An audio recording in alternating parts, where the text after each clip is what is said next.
Welcome to Zimmerman Podcast, episode 68. Today, I'm sitting down with Rachel Brenke, an entrepreneur, mom, and attorney for small business owners.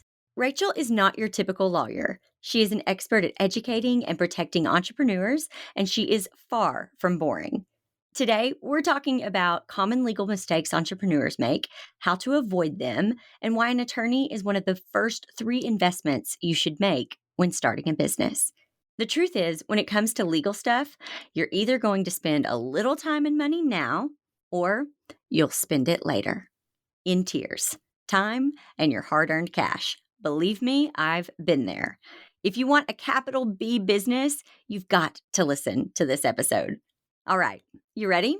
Let's do it.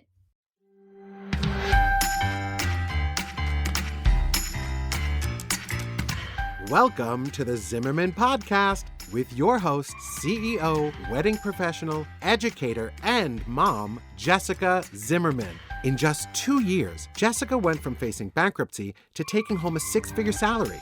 She turned a business-saving $100,000 loan into a $1 million empire. As a creative entrepreneur, a healthy work-life balance seems just as unattainable as a 6-figure income. But Jessica Zimmerman is here to show you it's possible. With the right tools and insider tips and some hard work, your craziest dreams can become your daily routine. If you set some boundaries and commit to healthy changes, you can create a business and a life you love. So let's make your business work for you. Rachel, I'm so thrilled you're here with us today. You are the first lawyer that we've had on the podcast, as far as I know, and I could not be more excited to have you. Before we dive in, what can you tell us about who you are and what you do? Yes, thank you for having me. I always cringe when people lead off calling me a lawyer because I'm afraid that the listeners are going to hang up and throw their phone down because lawyers can notoriously be boring or talk over you, talk down. And I want you guys to know that I am an entrepreneur and a mother, and I am in the trenches. I get what you guys are going through. I am a lawyer, intellectual property, trademark and copyright, and contracts for small businesses, but I also own other businesses as well as my own podcast. And so I like to provide a lot of insight into not just the legal aspects of business, but also life and how that integrates with business and business strategy. I have my MBA with an emphasis in marketing and leadership. So I combine all of that to provide the best information for you guys to be able to protect your businesses, strategize them, but so that you can live life, even though we love business, but so that we can live life the way we want to. Absolutely. Did you gradually fall into this business, or did you have kind of an aha moment when you realized that you could become an entrepreneur while helping entrepreneurs with your experience in law? Because it doesn't seem like a typical business model for lawyers. And I think it's so creative.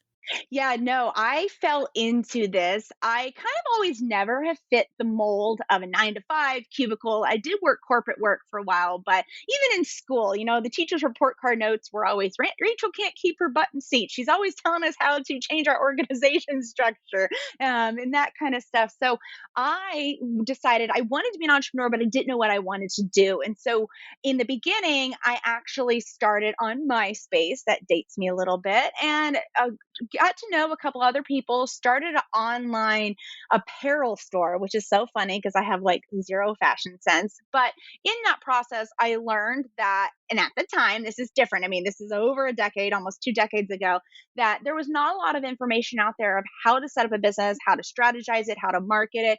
Everything was behind paywalls. We didn't have that freemium type of information that we have now. You get on Pinterest, you get on the web, and you get bazillion results. And so during that process, I realized, hey, maybe I should go to business school, which, side note, if you're listening and you're thinking about it, having an MBA is great. I don't think that it was necessarily worth the money, especially with the accessibility to podcasts like this and all sorts of information out there. But I just gradually went from there, then went into law and just developed different businesses as I went along. I really loved the business strategy. People were starting to ask me questions because they saw that my apparel store was taking off and I was really learning the ropes. And like I said, there wasn't a lot of freemium information, the free blog posts, podcasts, and all of that. And so when I started putting that out, that's when this whole business strategy concept, this information took off. And then when I graduated law school, because I saw a need for legal info, there are many lawyers that are starting to do what I do now, which is wonderful. A lot of us in the younger generation that are taking over the industry. But for the longest time, in order to get access to a lawyer, you had to go into an office. You had to go and sit in their stuffy library with a tie on. And I wanted to change the face of that. And so that's what I've kind of done. And I love it. I absolutely enjoy it. Did you have anyone who told you that you couldn't successfully practice law this way? Yes, everybody. I had someone in my family that told me that they expected me to be 9 to 5 in a courtroom. Even now, I'll go to legal networking events, which is few and far between. I'd rather hang out with entrepreneurs and other lawyers. No offense, lawyers that are listening, but I will go to legal events and I'll have lawyer friends say, "Hey, they look at me all sad.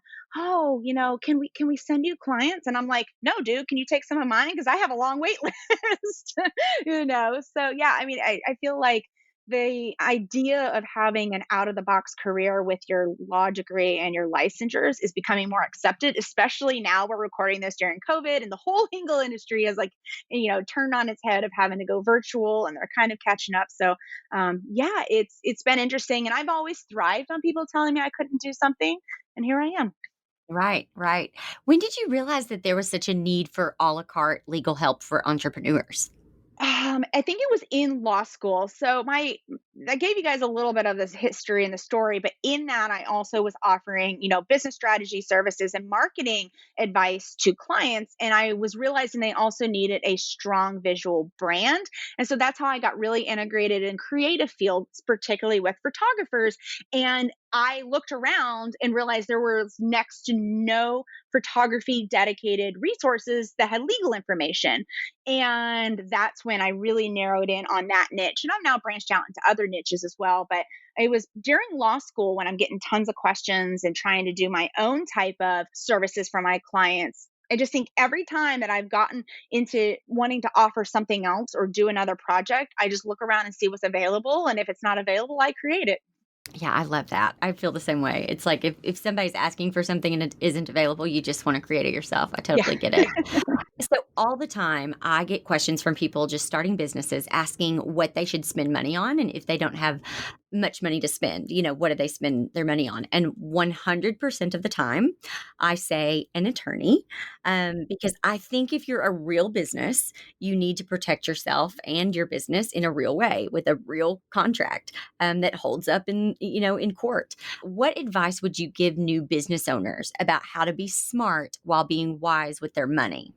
So this is a loaded question, but I'll share with you kind of some of my history. When I started out with that apparel store and all of that, I didn't have two nickels to rub together. I had just gotten married to my husband. He was junior enlisted in the Army, and we were pregnant with our first child. And so we didn't have a lot of funds. And I share that to say, I understand many of you are sitting there and you're just looking at your budgets and going, I can't afford an attorney. I can't afford to invest. And that's honestly where a lot of my a la carte legal information online, my podcasts, the websites, and everything came about was a help to fit that budgetary need. But that is only one of the roadblocks that I see that many entrepreneurs face. To solve that for me, though, that initial roadblock of money, I looked around and was like, what can I do? What can I sell in my house? I started waiting tables in the evenings. I started selling stuff at garage sales and reinvesting all of that into the business to the point that my husband was like hiding his stuff so I wouldn't sell it because that's how bad I knew I needed to have protection because we had a home, we had a child on the way, and I wanted that personal liability protection and I needed an attorney to help me because at the time I wasn't an attorney.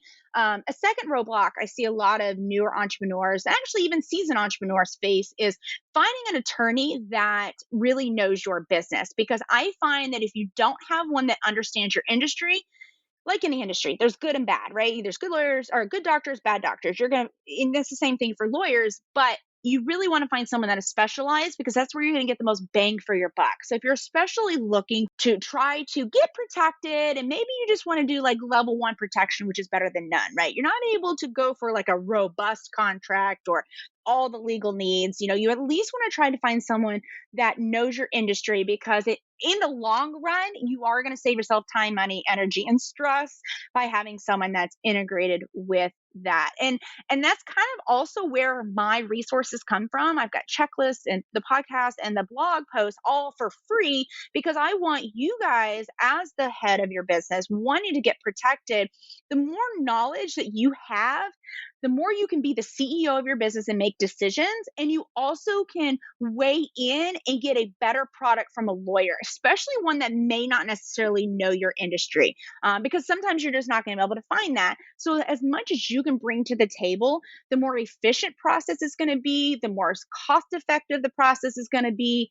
And I just feel like you get an overall better protective result by finding someone that knows your industry and also coming equipped with information and the right questions.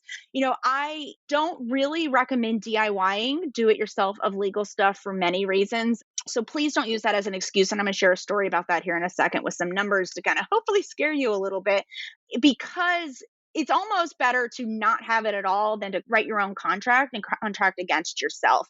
And that is why I try to provide this information. And I don't want you to just hand stuff off. In fact, as a business strategist, also, I feel like CEOs should at least touch every job in the business, especially when we're smaller businesses like this. Touch every job, because it will give you more insight into what goes into it, gives you an appreciation for the person that's going to fill that position, and also so you can make better decisions on value and strategy. I actually modeled this after when I was waiting tables. I noticed with like Outback Steakhouse, in order to become a general manager, you have to work every position in the restaurant. And I thought that was absolutely fantastic way for those in leadership to really be able to effectively lead, effectively make decisions. And so, but I don't want you to take that and go, oh, well, then if you're telling me to be a lawyer, then me go write my own. Let me give you a quick story on that. This is a classic situation we see come through the law firm all the time. They will inquire and say, how much does a contract cost for X, Y, and Z? And we'll say, well, it's probably about 2 hours. It's going to be this amount. And I'm not giving you guys a number because every location is going to vary. And they'll say, well, I don't have that amount, so I'm going to go write my own. They'll go on the internet, they'll draft their own. Then they come back in 6 to 8 months and they have an issue. I have one very classic example of a very dear client. They're still clients of mine that did this. They didn't want to pay about $800 or $900 for their initial contract that mind you, they're going to be using for thousands of clients, right? So it's not just like a one and done shot. They didn't write it properly. They ended up having an issue, because you never have an issue till you have an issue. So don't think if you've been in business for 20 years and you're listening to this, you will end up having a problem at some point.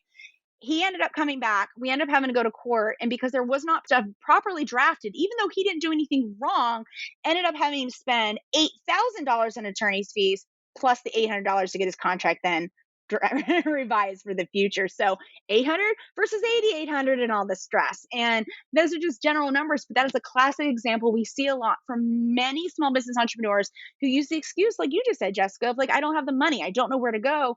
Guys, the resources are out there and you can make it work. You just have to be really committed to doing it.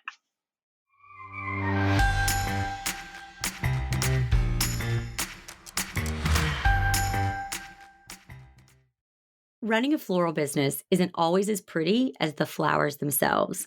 I spent more than $100,000 educating myself and figuring out how to make this business work for me and fully support my family of 5. If you're wanting to know how to not only run a profitable business, but also hear all my firsthand experiences of navigating how to deal with difficult brides, make automated systems, create proposals, set boundaries in your work, and book every bride you want, you need to check out Business Behind the Blooms.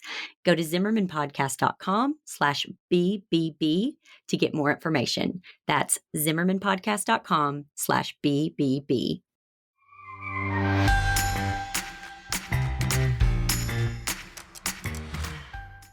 I will say for me, one of the things that I'm most proud of is I have a program called The Business Behind the Blooms, and it is really just the curtain pulled back on, how to make money in the wedding industry.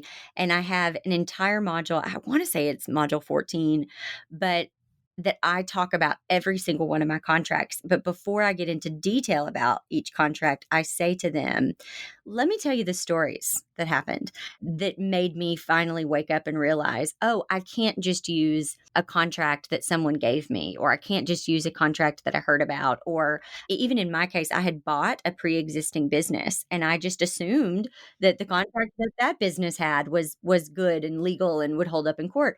So I shared these stories, and it's funny. One of my students wrote to me and she said, Jessica, your whole program, it feels like I'm sitting in a coffee shop with my best friend and you're just No. sharing, everything. She goes, and then we get to the contracts module. And I feel like we're in the corner of a dark bar with, like, a stiff drink, and you're like, "Listen, no one really should know about this, but I'm about to share it with you."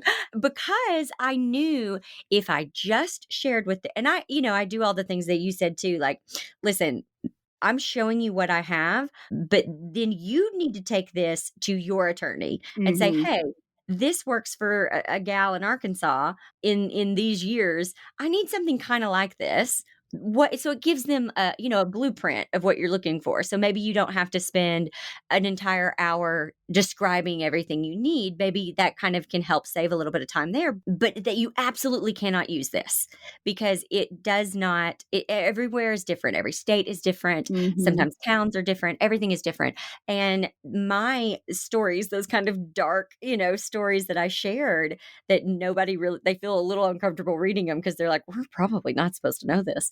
It has made people wake up and go, oh, okay. Yeah.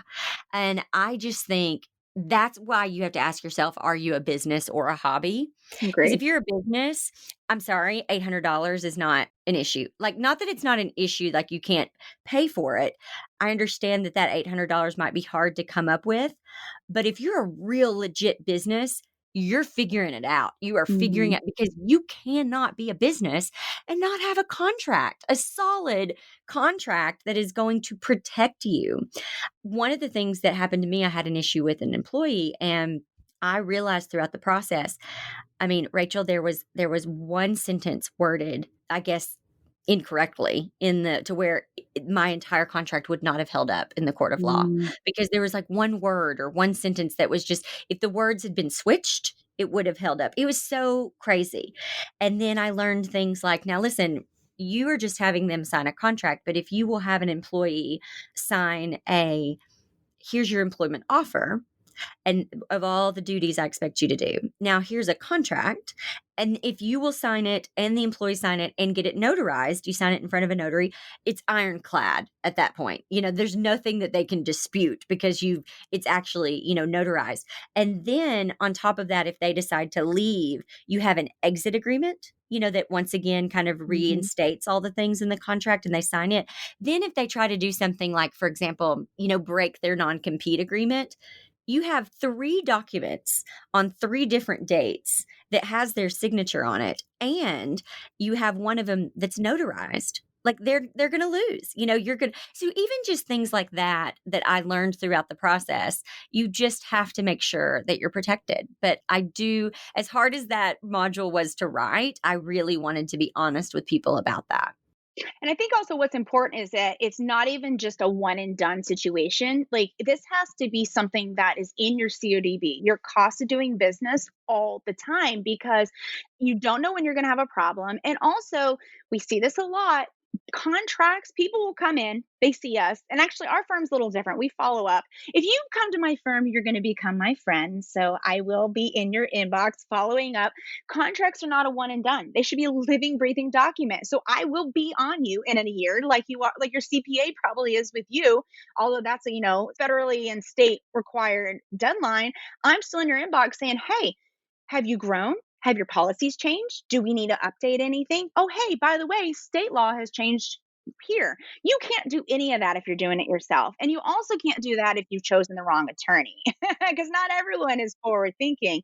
I had a client who, wedding photographer, that she did the one and done, and not much had changed in her contract. But guess what? She didn't change. She did not change her prices. There was like a $3,000 price gap because it was over like a 5-year span from when she had gotten her contract and when she booked this client. Well, the client had pulled out the contract and said, "No, I don't owe you the balance because look, And she goes, no, we agreed on X, Y, and Z. Well, that X, Y, and Z price was not in the contract because she had never updated it. She had never taken the time to make sure she was editing it properly, evaluating them before sending them off, and ended up costing her more money. We did get it fixed. I was able to finagle with other evidence, etc. But then she ended up spending a good portion on trying to fix that. And not even just a good portion of money, but a good portion of time and energy away from her business. And I think that is one of the biggest heartbreaking things for me here is I feel like in business, we can figure out the money situation, but we cannot get back the stress, the time taken away from your family, the time taken away from your own personal stuff. And so I really want to be as proactive as possible. And that's my big thing is like,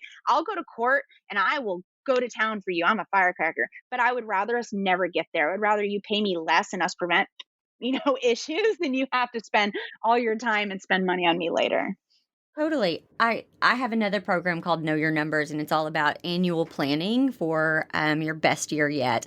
And I share not only how I make a plan of a money plan for the year, how I'm going to spend my money, but also it's like it's a dedicated month. I choose November every year. November, I just kind of step away from my business to work on my business. And one of the things I do every November is I send all of my contracts to my attorney and say, hey, are all of these still good? And I do that annual check-in, and Love it. most of the time they are, and sometimes we have to update a couple of things, but by doing that, it is just I know I'm protected, and it keeps me on their mind as well, and so they know if something comes up to reach out to me. But yeah, and then I also budget several thousands of dollars a year for Mhm. for an attorney because you just never know what might happen and what you need to, contact them about. And also asking your insurance company, if you're having liability insurance, ask them specifically in the policy or read it yourself. It's only like a 3,000 page document, but check to make sure because oftentimes you can get attorney services paid for you. You may not get to select the attorney if you have a problem, but that is one other way that can help you. And we're just talking about contracts here, but you can substitute this for anything. One of the things that we do, and I think this is just the whole business, strategist in me, when they come in the door, we're not an order taker. I mean, if you want me to only do a trademark, I'll only do a trademark, but I'm still going to ask you 500 other questions to make sure your LLC is intact, to make sure that you own that property, make sure, all of that. You really should be having a full business audit done. And we do that so that we can serve you guys. Obviously, it becomes a profit center for us because then we're able to continually offering services, but it's to help prevent these issues. Like I said, you guys are going to save more money by running through this whole list. And I actually have a free checklist. It's out there on the web. You guys can download it, use it, take it to your attorney. I get calls from attorneys all the time who are like, oh my gosh, can I use this in my firm? Because entrepreneurs don't know what they don't know. And that's how I got in doing this. And you just have to go step by step. And like you just said, have a month or a time. I have like admin days. The first week of every month is all committed to like admin, specific days or specific stuff. And I use this checklist even myself on my own businesses. And so it's walking through contracts, trademarks, changes in your marketing, and just making sure that you're staying in line because it's so easy to get swept up, especially when you don't want to deal with yucky lawyers, but get swept up in your business and ignore the legalities. And then everything literally will come to a screeching halt when you have a problem. And I hate hearing that. I hate seeing that in businesses. And I've seen small businesses who are hardly off the ground falter because they use a lot of and I say this with lovingly, but these excuses, these reasons that we've just outlined here of why not to get the legalities in order. And it sucks because they might have had a really good, yes, I'm a lawyer who says sucks. Sorry. They probably had a really good product or service that would really fulfilled a need, but they can't get out of their own way of legal stuff when the information and the resources are there. So do it. Do it, do it, do it. Mhm. Yes. What are some things people might not realize they should be doing to protect themselves legally? Oh man, it's gonna really depend what industry you're in, but some of the major things I see that all businesses have are intellectual property, and that's really why I got into doing that type of work. This is all of your logos, your business names, your course names, your ebook names, your text on your website, the photos on your Instagram that you created or had photographed for you. It's understanding who owns the property, what you can do with that. One of the classic examples that I'm seeing a lot, and I think I see this a bit more since I work with photographers intimately all the time, but a business owner such as yourself will go hire someone for headshots or marketing shots for the website. And so Jessica, you may hire me and we have a contract. And let's just say, in the off chance you don't read it, don't understand it, we never really discuss it, and you just sign it, we go on our way. Well, all of a sudden, I have photographed for you, and you're just sharing those photos everywhere. But the contract really only defined that only you could use it. Or maybe we didn't have a contract at all. So in that case, there's only an implied license for you to utilize those photographs in your business. But all of a sudden, we see it on Forbes, we see it on somebody else's website or podcast. Well, technically, that's not your intellectual property to share. And I shared the photograph example because that is the number one thing that we work on in the firm and that I see all the time. And here's the not haha funny, but interesting funny part of it is it's not even necessarily small mom and pop companies that are taking photographs and infringing. We go against corporate giants all the time who will come onto your Instagram. They will love a photograph that you have taken or that your photographer has taken. They lift it, they go use it, they use it in their marketing, they use it in an ad. And that's infringement. They don't own that property. You didn't give them permission. You or whoever's the owner of the photograph, whether it's the photographer or you took it yourself, Jessica, should be compensated for that use, or at a minimum, should be asked permission for that use. And so, and this can be any of your branding elements. This could be the name, this could be the logo. Most common, it's photographs right now, since visual branding is huge, with Pinterest, Instagram, and all that. But yeah, you would think that these large companies have their stuff under control, and they don't. And that's just why I really talk a lot about those elements of law, that if corporate giants aren't going to get their stuff together to educate their staff, we need to be prepared to protect our own selves, and you can even do that for like business names, understanding, did I do the right searches to make sure I'm not infringing upon someone else?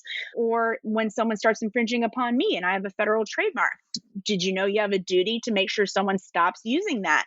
And it's really, these are things, if you really care about your business and you really care about your brand, intellectual property aspects of your business, to me, are a non-negotiable. And here's, you can tell I'm getting on a soapbox.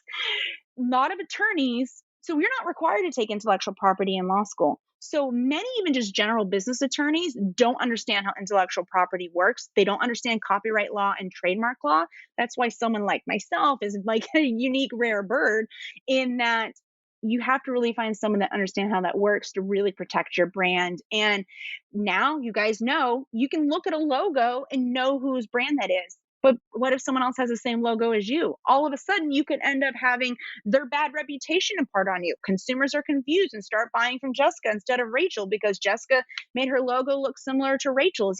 And these are the things that we're wanting to prevent, because you guys are spending so much time, energy, and money in your businesses. And it all rests in the intellectual property aspects. And, there's the other stuff, like have your LLC. We talked about contracts and all of that. But I feel IP is a big thing, because for many people listening, especially with you, Jessica, in your courses, that is content, that is information, and that's what you should be protecting, and it's branding. Yes, mine are registered trademarks. Yeah. I spend the money, I get it done, because again, there's just no sense. Why do all that work if it's not Exactly. protected? Hmm. Hmm. Why? Yeah.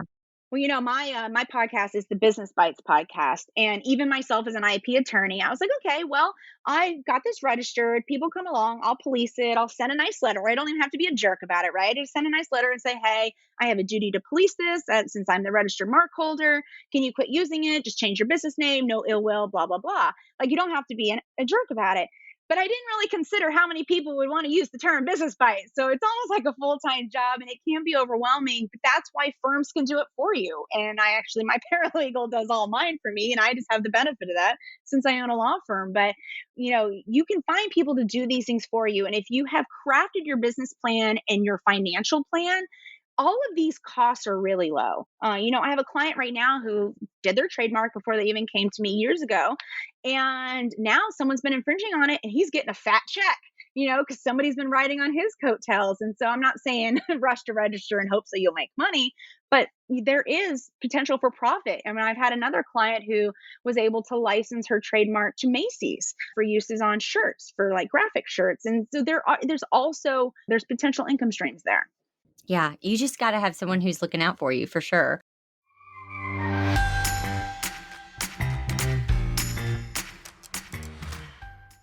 If you want to build a great business or live a good life, you've got to plan for it. Every year, I take a whole month to reevaluate the past 12 months and figure out what worked, what didn't, and how I can create a life I love for the following year.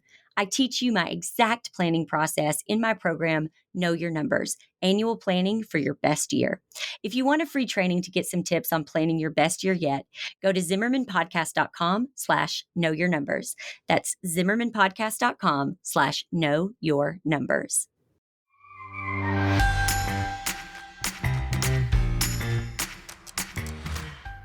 What did it look like when you decided to grow your business, and how helpful is it for you to have a team of people who bring their unique gifts to the table? Oh man. So I'll lay it out on the table up front. Management and leadership has been the hardest thing for me. It's learning to be an effective communicator. I mean, I'm almost 40 and I'm still learning how to do that. And I'm just now almost 20 years in trying to, or I think I'm finally developing and hitting my stride. So because of that, for the longest time, I was so trying to just get my head around the business aspect of things.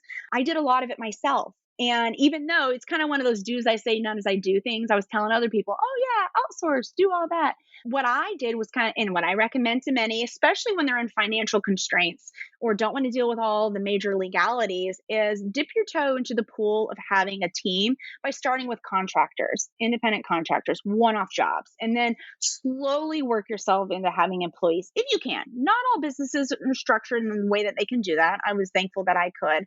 And that allowed me to learn. I made mistakes as I went along. I'm still making mistakes. I now have a team who will tell me when I'm making a mistake, which I think is really important. So I honestly, I'm glad you asked this question, because just this morning I was thinking I have finally hit the stride of what I wanted. I've been able to be hands off on one of my brands because I had developed and cultivated a team, but it wasn't like I sat there one day and said, okay, I want this business. I'm going to have a team. Here you go. It still is how many years in the works, and I still have to be involved. But that was my goal, was that I wanted to be able to do things like this. I wanted to be able to, like this morning, I was doing Legos with my daughter before getting on with you. And I wanted to be able to have that freedom and not be a slave to work, even though I enjoy it. And one of the top questions that I always ask myself when I'm doing something is, does it have to be my fingers that are doing this job? Did I need to be the one going in and updating the plugins? No. Can I task out to my team lead to go be on Jessica Zimmerman's podcast? No. So that tells me, that gives me kind of a priority structure, because I'm one of those, I'm a very control type A, and I think many entrepreneurs are, and it's hard to say no. And so that kind of keeps me in check, that question. And that really is what drove me in that incremental process of from independent contractors into employees now, so they pretty much run the businesses for me and check in with me. Ah, yes, there's nothing better than a good team, right? I mean, there's Love it. nothing better. And you're right. You can't do it all yourself. You've got to, and there's no better feeling than knowing that's handled and I can focus on what I'm really good at. So I love that. Okay, so final question. I ask everyone this question at the end of the podcast. If you had Oprah's money, so billions of dollars, and you Mm. had to spend it on yourself, something totally selfish, what would you buy? I would build myself a sports facility where I could train for triathlon all day long. Wow, what a good answer. Well, because right now we're in COVID, we can't use the gyms, we can't use the pools, and I don't like open water because there's snakes. Yes, yes, yes, yes. I hear you. I hear you. Oh my gosh, that's so good. So you do triathlons. I do. I do. I compete in Ironman triathlons. I love that's my self care aspect of things. I love it, and I'm really missing that right Oh, now. I bet. I bet. Oh goodness. Yeah. So you would totally do that. You'd be like, let me just build this facility. It's gonna be great. Hmm. I just finished watching The Last Dance, the documentary with Michael Jordan, and I thought it was so interesting. He was doing a movie with Warner Brothers, that movie called Space Jam. And he Hmm. said to them, listen, I have to practice. And they built him like an entire, a gym Incredible. with a professional basketball court. And so Wow. all of these professional players, because it was during the off season, would come at night and they would all play together, even though they were on opposing teams and everything. And I thought, yeah, that must be so nice. It's like, hey, I need this facility. And Boom, here it is. Well, Michael Jordan and I have something in common that I haven't watched that yet. That's There awesome. you go. Oh my gosh, you got to watch it. It's so good. Rachel, thank you so much for being on the podcast. I know that this was super helpful and that people have learned a lot. So tell people where we can find you. Yes, I understand. I talk really fast. I'm from the East Coast. So if you guys have any questions, you can find me at rachelbrenke.com. There's a drop down for my podcast and all the other different brands that I have. Chat box there. I mean, I'm the only Rachel Brenke. So you can find me anywhere there, social media, and myself or my team will get back to you. That sounds perfect. Thank you so much for being on. Awesome. Thanks for having me. Well, Zimmerman podcast listeners, Rachel was not your average lawyer, was she? I hope what we talked about today encourages you to take action and have an attorney look over your important business documents so that you can protect your business and your livelihood. This is one of those things you can't afford not to do. So get to it. If you heard something helpful today, do me a favor, rate, review, and share this episode of Zimmerman Podcast. Your feedback and support means the world to me personally, and it also allows us to keep making more free podcast episodes. I'll see you back here next week for another amazing episode of Zimmerman Podcast. If you loved what you heard today, or even if you liked it a lot, you should subscribe and leave a review. We'll see you back here next time in the Zimmerman Podcast.